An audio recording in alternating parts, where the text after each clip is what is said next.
wabarakatuh. Perkenalkan, nama saya Mugi dari kelas C. Di sini saya akan menjelaskan beberapa pengetahuan dasar tentang K3 untuk memenuhi tugas UTS Manajemen Konstruksi 2. Nah, di sini kita mulai dari pengetahuan dasar K3. Pendekatan K3. Pendekatan K3 meliputi filosofi, hukum, kemanusiaan, ekonomi, dan keilmuan. Lalu kita masuk ke pengertian K3 menurut filosofi, yaitu upaya untuk pemikiran dan penerapannya yang ditujukan untuk menjamin keutuhan dan kesempurnaan baik jasmani maupun rohaniah, tenaga kerja pada khususnya dan manusia pada umumnya, hasil karya dan budaya untuk meningkatkan kesejahteraan tenaga kerja. Lanjut ke pengertian K3 menurut hukum.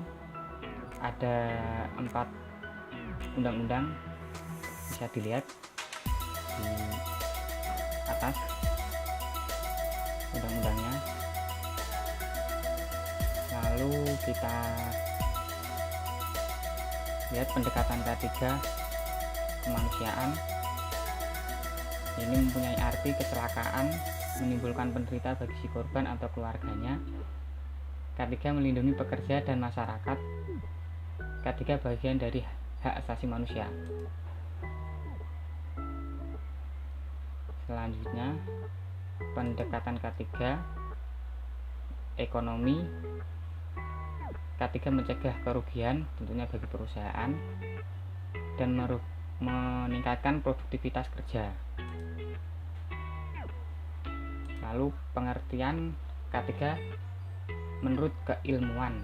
Nah, di sini menurut keilmuan artinya adalah suatu ilmu pengetahuan, penerapannya dalam upaya mencegah kecelakaan, kebakaran, peledakan, pencemaran, penyakit akibat kerja, dan lain-lain.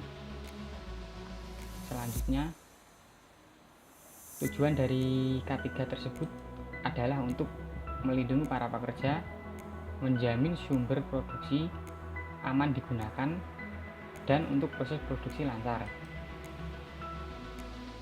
Lalu faktor-faktor penyebab terjadinya kecelakaan kerja.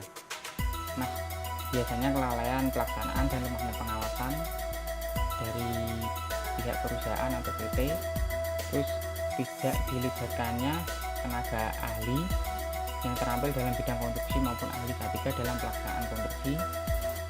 Terus lalu nomor 3 ada penerapan SKM 3 tidak dilaksanakan secara konsisten.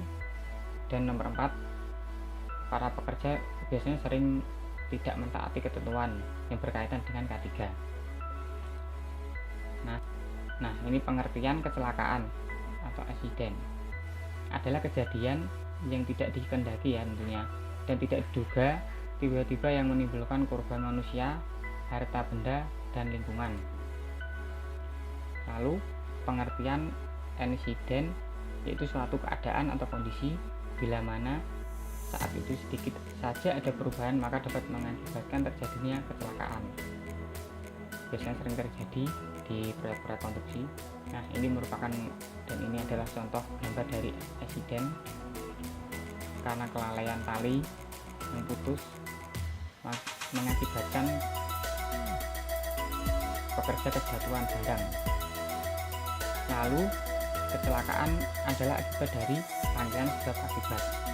Nah, di sini ada 5 akibat dari sebuah kecelakaan. Nah, sekarang kita masuk ke risk. Resiko adalah ukuran kemungkinan kerugian yang akan timbul dari sumber bahaya tertentu yang terjadi. Untuk menentukan resiko membutuhkan perhitungan antara konsekuensi atau dampak yang mungkin timbul dan probabilitas yang biasanya disebut sebagai tingkat resiko atau level of risk.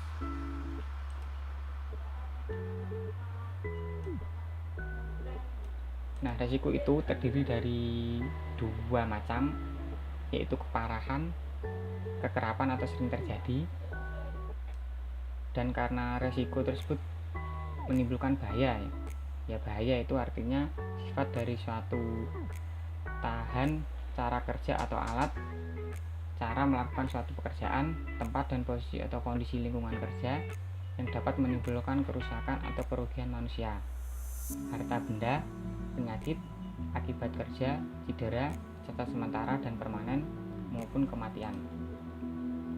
Lanjut ke jenis bahaya konstruksi. Di sini terbagi menjadi 7, bisa dilihat di atas. Di sini ada physical hazard, 2 chemical hazard, 3 electrical hazard, 4 mechanical hazard, 5 psychological hazard, 6 biological hazard, dan ke-7 ergonomik. Nah, sekarang kita lanjut ke sasaran K3. Biasanya K3 untuk melindungi para pekerja dan orang lainnya di tempat kerja, menjamin alat konstruksi yang dipakai secara aman dan efisien, dan untuk menjamin proses konstruksi berjalan lancar. Nah, kita masuk ke, biasanya kalau ke K3 ada APD atau alat perlindungan diri, yang tujuannya adalah untuk mengenalkan para peserta, pekerja, jenis-jenis utama APD dan memberikan pedoman cara memilihnya atau menggunakannya. Lalu APD tidak menjamin Anda selalu aman, tetapi dalam pekerjaan dapat mengurangi resiko. APD juga dapat melindungi pemakai, tapi tidak dapat menghilangkan bahaya. Tapi lebih baiknya kita selalu menggunakan APD untuk meminimalisir kecelakaan yang terjadi. Lanjut kita ke contoh-contoh APD di sini. Yang pertama ada pelindung kepala ya. Biasanya helm untuk melindungi kepala terhadap benturan, terus bisa terhindar dari benda yang jatuh dari atas, sengatan listrik. Lalu dalam pemakaian APD ini tidak boleh melebihi dari 5 tahun. Biasanya di proyek sering para pekerja yang lupa menggunakan APD. Nomor 2, pelindung atau proteksi mata. Nah, ini biasanya sering digunakan untuk pekerjaan yang berhubungan dengan las di sebuah proyek konstruksi ya. Bisa kita lihat gambarnya. Lalu pelindung tubuh.